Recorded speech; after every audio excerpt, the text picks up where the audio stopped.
This is 51st Dates, and I'm your host, Jolie Moore. They say that hindsight is 2020.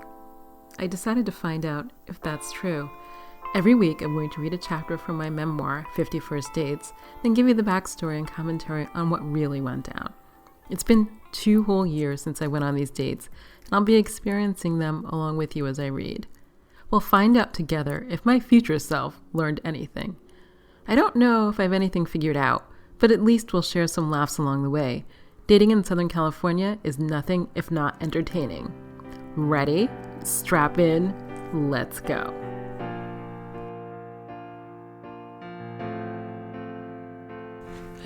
Good morning. Welcome to 51st Dates. This is your host, Jolie Moore. How are you? It's hot here in Southern California this weekend. It's Labor Day weekend. It's hot. Went biking. Did all the things.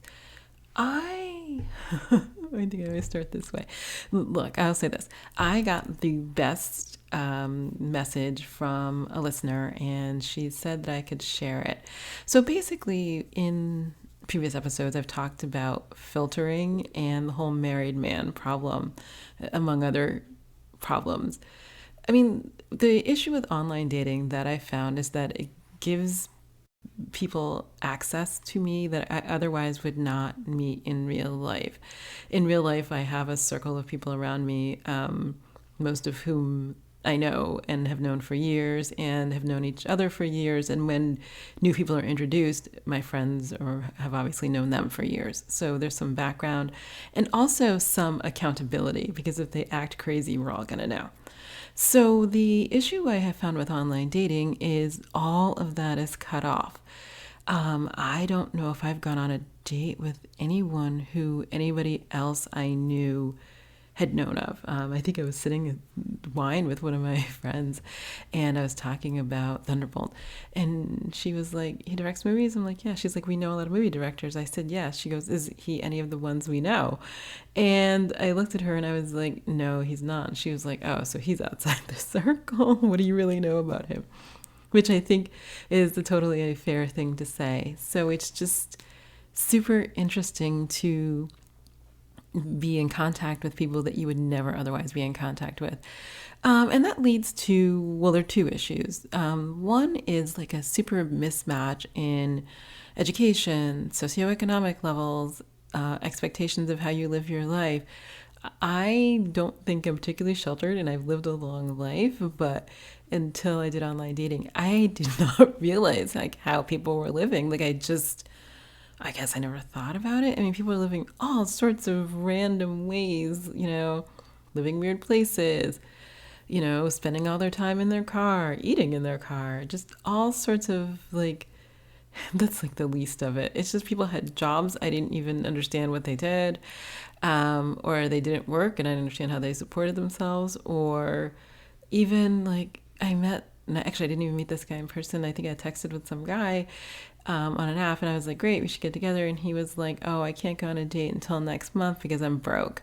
And I was like, "Wow, okay, so I'm not really sure what your long-term plan is, but maybe a walk in the park, pre-COVID or whatever, but I can't, imagine that you're just hoping that people pop up at your place for sex and you can't even feed them."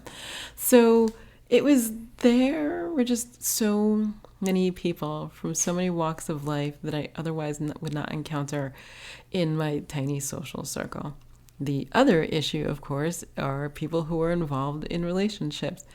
I mean, after this memoir is done, I did date this guy for a few months, and he had cheated throughout his entire marriage, and he had been on dating apps probably since their inception.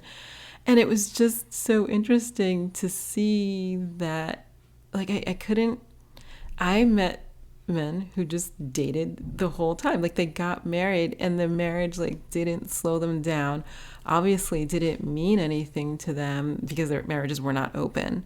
They were cheating, not, in an open, non-monogamous relationship. Well, it was non-monogamous, but it wasn't ethically non-monogamous, and the other person in the relationship didn't know it was non-monogamous. But it makes you wonder, that's such a level of deception. And that's like the high level of deception. And then like on dating apps, there's like, I'm going to use a picture that's 7 years old. There was just so much there that was not particularly truthful. And like, honestly, I don't know why. Like, eventually people are going to figure out your secrets. And I don't, is there hope that they're like, you're so hooked in that you're like, hey, I know despite your marriage, bankruptcy, homelessness, whatever it is, let's keep going. So I feel like people should just lead with the truth and then find their person. But I clearly am in the minority. Back to the suggestion. So one of the things I have complained about, Anna, in the last episode was, the married man problem. And this listener has I don't want to say foolproof, but a lovely method for filtering through people. And it's better than anything I've done. So what she said is that she has a profile on Tinder. She writes out who she is and what she's looking for, and then says to them, if you want to connect, DM me on Instagram. So already she's got like a single filter, like one, can they read and follow instructions? And two, if they DM on Instagram, either they'd have to create a whole separate persona or they're more likely to use the one they have. So then they do that, and then she has more information on them. Additionally, one of the things she does, she said that she adds them on WhatsApp. And then she has their phone number, and then we'll Google their phone number. And she has said that this has led to finding out that people are married, because people will be honest. They'll use their like regular phone number, unless they're like super cheaty. And that's a whole different conversation. They'll use a regular phone number. It's registered to them, and you Google it. I mean, I've Googled people's phone numbers. It gives you their address. It gives you who's living with them, their children, their spouse. It does give you that kind of information.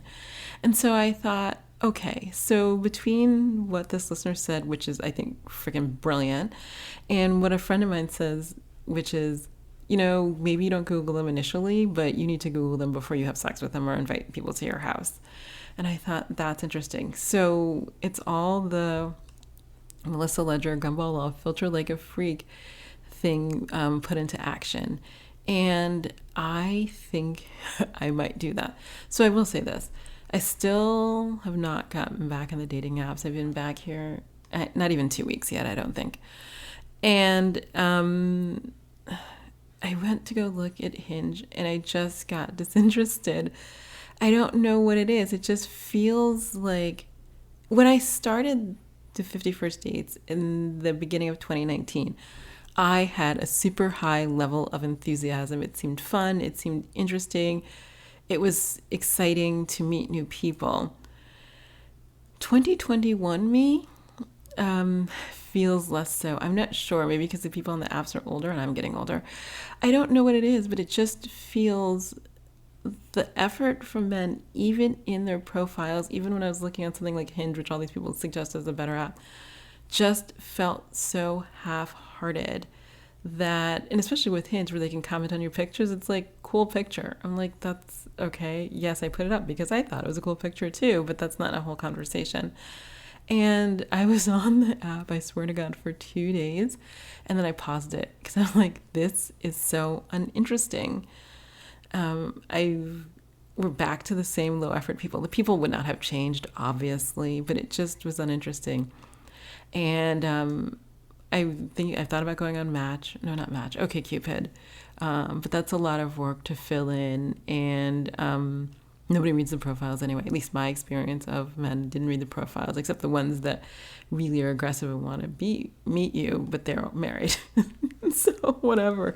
But I think that married men are much better at pursuit because they have to be fairly efficient, because they have like a full-time marriage and kids usually, that they have to be much better at engaging and interacting up front. So the married men would read my profile and would be very engaging to talk to, but ultimately they were married and I wasn't interested in dating them. But the single men I encounter just don't seem to have any sort of level of interest beyond hey or whatever. So that said, this weekend, it's a long weekend, and I thought to myself, maybe I'll get back on Tinder. What I was talking to about this listener and what I found is true is that everybody is on Tinder. And actually, the people I've met on Tinder have been mostly nice, not particularly unkind or crazy. I mean, they have their issues, but mostly fine. I did not find the other apps like Bumble or OkCupid or whatever to yield a better group of people. There are just fewer of them. So I was thinking of like downloading Tinder again, updating my information, and trying again. But I'm going to give it a minute because I don't have a sufficient level of enthusiasm. I want to meet somebody. I think that person is out there. The filtering just sometimes feels exhausting, and maybe I need to put less effort into it. I'm trying to figure out a way to get what I want with doing the least amount of work. It's going to be straight up honest there. I don't want to chat with anybody on apps. I don't want to just, oh my God, you get so many matches. I don't want to have to filter through like 100 people a day. It's like, nope, bathroom selfie. Nope, he's at the gym selfie. Nope, he was hugging his car selfie. Nope, he's hugging his dog like his dog is a lover selfie. You know, just a lot. Or, gee, he says he's 45, but he looks 35 in the picture. And either he looks really young, which is also always possible in LA, or he's using a 10-year-old picture. And then I have to filter for that. So, don't know, don't have a plan, but I do have tools. And tools are a great thing.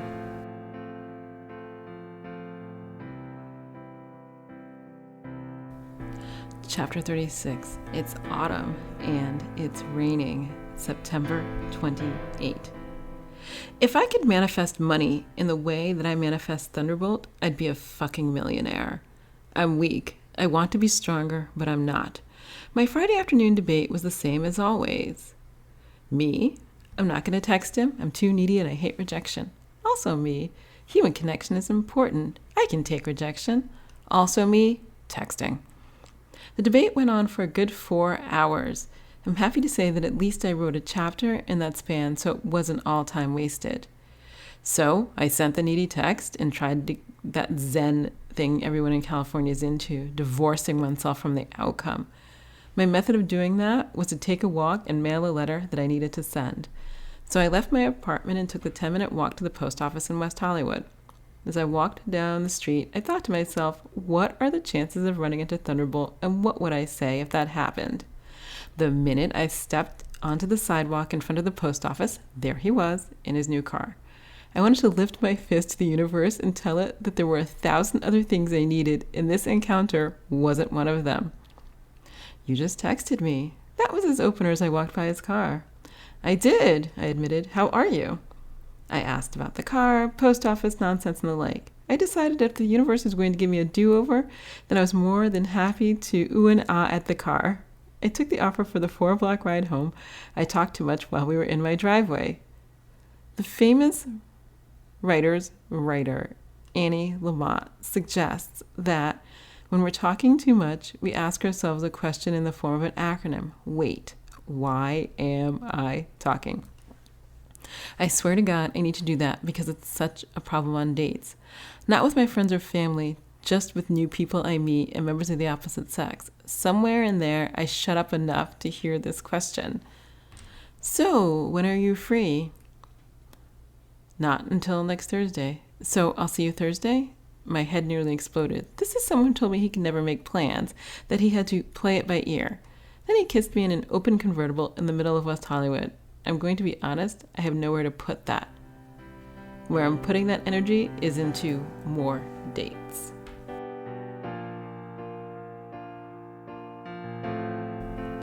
So, this chapter reminds me what the problem is with Tinder. The problem with Tinder is that I didn't realize this, I guess, when I signed up, is that it sort of gives you a radius, but the radius sort of starts like immediately where you are and then has like concentric rings outwards. So the matches that you get are geographically close. So the issue with Thunderbolt is that the reason I probably matched with him early on Tinder is because he lived like, half a mile away from my house. So obviously somebody who lives a half mile away, although, in LA, that's like, he lives in another zip code, West Hollywood. I don't even know how many there are. But all that said, it, people who live close, you're likely to run into. And I knew it was eventually going to happen, and it happened that day. He was mailing, I don't know, some movie swag stuff to somebody, and I was mailing my mail. What? And then, of course, their car. Oh my God, this fucking car. So he bought this, two-seater, I don't know, sports car convertible. It's totally a midlife crisis car, I'm just going to tell you. Because my ex also tried to buy that car. And guys. So, I took a spin in it, and then we talked about how difficult it is to drive in West Hollywood, which I guess he hadn't done in a while. It is. The streets are narrow. They're all parked up because there's way more cars, obviously, than the neighborhoods originally accounted for. And so every street is two-way, but there's only one way to go down it. So hopefully every block you drive down, there's nobody there. But if there is, then somebody has to pull over. And that's a lot to get out of the neighborhood. I'm going to tell you, sometimes I'm just like, I'm driving my son to school in the morning. I'm like, oh my God, it's going to take me like 10 minutes to drive 3 blocks with all the traffic, like everybody having to move over. And unfortunately, it's not like New York or other places where they alternate one-way streets, which would obviously solve that problem. So, we're stuck with it. Anyway, so we talked about that. A friend of me said to me the other day, she was talking about, the guys in my life. And she was like, you seem to have it together in your life. I mean, you have a job, you raise a kid, you travel, you do a lot of things that are adulting, and you do them really well. She's like, but when it comes to guys, you put up with douchebags. And I was like, I'm okay with people being honest. So that was it was like a kick in the gut. But it's true. And I know it's true. And even though I know it, I have difficulty managing it. Although I had really saved up all my energy and pulled it together, and I was ready to have a difficult conversation this weekend with the last remaining guy. So you gotta know what happens, right? So this guy, I swear to God, this is so weird. He pops by my place on Monday, and I was like, who pops by? But this is crazy. I was kneading bread. I was making something for my son. And so I was kneading dough, because you put in yeast, you knead the dough, you got to let it rise, whatever. And he popped by and sat in my kitchen and watched me knead dough for a half an hour. And, it was all full of, I'm so glad you're back. I can't wait to see you, yada, yada, all that, the schmoopy. And so I was like, yeah, okay, he's like, when do you want to get together? Can we do it Friday? I'm like, sure. So Friday comes, and I know that anybody who's popping by and all schmoopy is going to not be that way by Friday. So, I was in between hanging out with different friends, and I text him on Friday, and I'm like, hey, are we still on?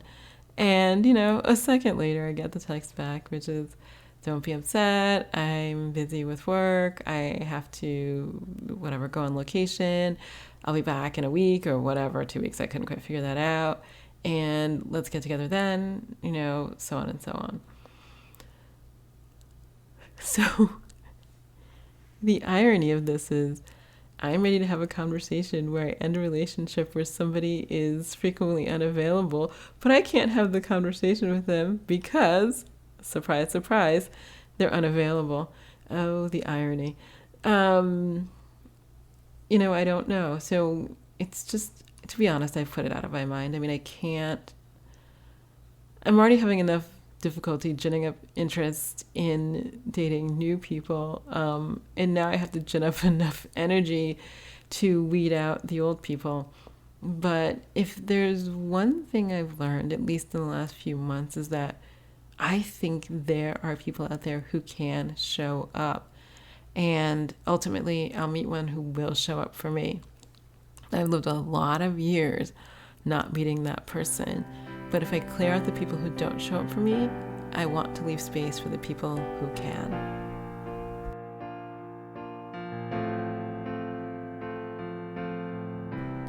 I'm Jolie Moore, and this has been 51st Dates, the podcast. If you enjoyed listening, I hope you'll share, rate, and review it on Apple Podcasts. It will help others find the craziness that is dating in Southern California. Also, please hit the subscribe button on your podcast app. If you'd like to read ahead, my memoir, 51st Dates, is available wherever books are sold. A link is always included in the show notes. I'm also a romance writer. If you want to know more about my books, please visit joliemoore.com for more information. You can also follow me on Instagram at xojoliemoore and on all social media at the same handle, xojoliemoore. Thanks for listening, and I'll be in your ears next week.